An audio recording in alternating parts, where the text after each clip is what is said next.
Cinema అయిన మహా Maruti talkies cinema ముచ్చట్లకు స్వాగతం. నేను మిస్టర్ బి. నా మాట సూటిగా ఉంటుంది, మ్యాటర్ క్లియర్ గా ఉంటుంది. వీడియో టాకీస్ రాజా. ఇప్పుడు మ్యాటర్ లోకి వెళదాం. ఇంట గెలిచాడు, రచ్చ గెలిచాడు, ఎక్కడ గెలితే అక్కడ గెలిచాడు.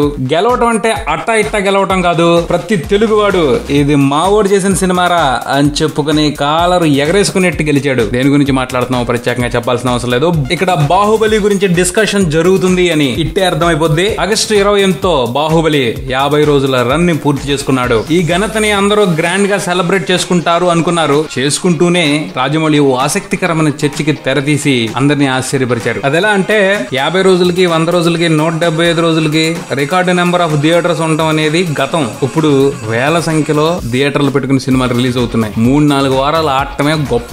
ఆలోపు ఎంత సంపాదించుకున్నారు, ఎంత వసూలు చేసుకున్నారు అన్నదే రికార్డులు. కానీ ఈ విషయాన్ని గమనించకుండా కొంతమంది అభిమానులు జేబులో డబ్బులు పెట్టుకుని ఎక్కువ థియేటర్లో సినిమాను ఆడించాలని ప్రయత్నాలు చేస్తున్నారు, లేదా డిస్ట్రిబ్యూటర్స్ ఆడించమని ప్రెజర్ చేస్తున్నారు. అలాంటి ఫాల్స్ రికార్డుల మూలంగా వచ్చేది ఏమిటి? సినిమా సత్తాన్ని బట్టి ప్రేక్షకులు అద్భుతమైన విజయాన్ని అందించారు. దాన్ని జీవితాంతం గుర్తు పెట్టుకోవచ్చు. అలాంటి పరిస్థితుల్లో ఇలాంటి ఫాల్స్ రికార్డ్స్ అవసరమా? తెలుగు సినిమా పరిశ్రమ ఇలాంటి అనవసరమైన ప్రతిష్ఠ కోసం ఇబ్బందులు పడుతూ ఛానల్ నడుస్తుంది. ఇక వదిలేద్దాం. అలాంటి వాటికి ఇప్పుడైనా పులి స్టాప్ పెట్టాలి. బాహుబలి ఎక్కడైతే ఎక్కువ వసూలు సాధిస్తుందో అక్కడ మాత్రమే నడుచుద్ది. కలెక్షన్ లేని చోట రికార్డుల కోసం ఉంచకుండా తీసేస్తాం. ఫాల్స్ రికార్డులు మనకు అవసరం లేదు అని తేల్చేశారు. ఈ మాటలను పట్టుకుని కొంతమంది రాజమౌళి ప్రభాస్ ఫ్యాన్స్ ని హత్య చేశాడరా అంటున్నారు. కొంతమంది రాజమౌళి కరెక్ట్ గా మాట్లాడాడరా అంటున్నారు. నిజంగా రాజమౌళి చాలా కరెక్ట్ గా మాట్లాడారు. రాజమౌళి రెస్పాండ్ అయిన విధానాన్ని ప్రాక్టికాలిటీ అనొచ్చు, అందరికీ అర్థమయ్యేలా చెప్పడం కూడా అనుకోవచ్చు. తెలుగులో స్టార్ హీరోలందరూ కూడా ఇలాంటి విషయాలకు సంబంధించి అభిమానులకు నచ్చ చెప్పడానికి చాలా ఇబ్బంది పడతారు. ఎందుకంటే ఇలాంటి విషయాల్ని వాళ్ళు పర్సనల్ గా తీసుకుంటారు. వద్దు అంటే బోల్డంత ఎమోషనల్ అయిపోతారు. వాళ్ళని బాధ పెట్టడం ఇష్టం లేక వాళ్ళ ఇష్టం వచ్చినట్టు చేసుకోనిలే అని మన హీరోలు వదిలేస్తూ ఉంటారు. కానీ అది కరెక్ట్ కాదు. రాజమౌళి మాత్రం అలాంటి అవకాశం ఇవ్వకుండా పద్ధతి మార్చుకోమని చాలా చక్కగా చెప్పారు. ఈ మ్యాటర్ అనే కాదు, ప్రతి మ్యాటర్ లోనూ కూడా రాజమౌళి ప్రాక్టికల్ గా ఆలోచిస్తారు.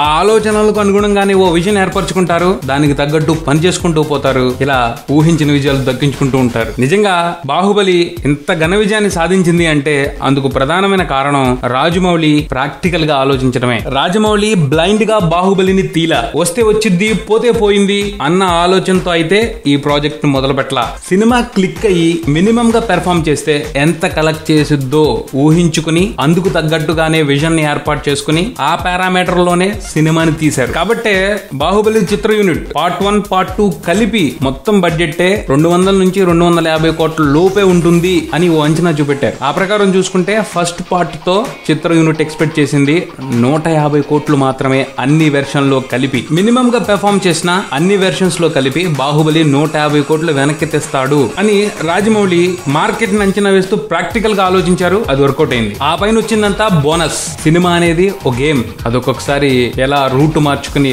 అద్భుతంగా అవతరిస్తుందో ఎవరు ఊహించలేం. కానీ ప్రతి సినిమాకి ఓ బేసిక్ మార్క్ అనేది ఉంటుంది. అంటే సినిమాలో పనిచేస్తున్న టెక్నీషియన్స్, స్టార్ హీరో, ఇలా వాళ్ళందరూ వాల్యూస్ ని అంచనా వేసుకుని ఎంత వెనక్కి రాబట్టొచ్చు అన్న దాని మీద అంచనా అనమాట. ఆ ప్రకారం చూసుకుంటే బాహుబలికి ఏర్పడిన బ్రాండ్ వాల్యూతో 150 కోట్లు వెనక్కి తేవడం అనేది మామూలు విషయం. అందుకు అనుగుణంగానే రాజమౌళి బాహుబలిని వర్కౌట్ చేశారు. ఆ పైన ఊహించిన విజయాన్ని దక్కించుకున్నారు. ఇలా రాజమౌళి ప్రతి విషయంలోనూ ప్రాక్టికల్ గా ఉంటారు. సాధ్యాసాధ్యాల్ని బేరుజు వేసుకుని ముందుకు వెళ్తూ ఉంటారు.